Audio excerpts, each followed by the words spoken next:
Welcome to Chillin' 101. We hope this video helps. In this video, I will explain how to adjust wheel alignment camber. Camber refers to the angle of your wheel relative to the road when viewed from the front. If the top of your wheel leans outward, that's positive camber. If it leans inward, it's negative camber.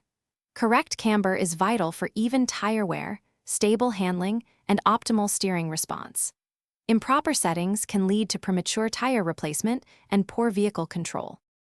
Before you begin, gather your tools and prioritize safety. You'll need a sturdy jack and reliable jack stands to securely lift your vehicle. A lug wrench is essential for removing wheels.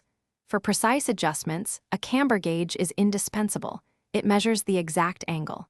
Additionally, have a set of wrenches and sockets ready, as these will be used to loosen and tighten adjustment bolts.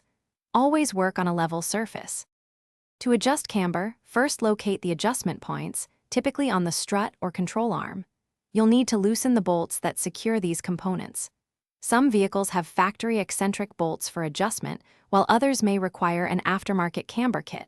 Make very small, incremental adjustments, then remeasure with your camber gauge. This iterative process ensures you achieve the desired angle accurately. Patience is key for precise results. Once you've made your adjustments, it's crucial to ensure both sides of the vehicle have symmetrical camber settings for balanced handling. Double-check all bolts to confirm they are tightened to specification. Next, take your vehicle for a test drive to assess steering feel and confirm there are no unusual pulls or vibrations. This final check helps verify your work.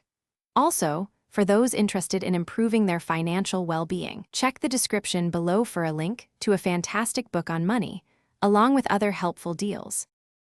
Thanks for watching. Consider subscribing if we helped you.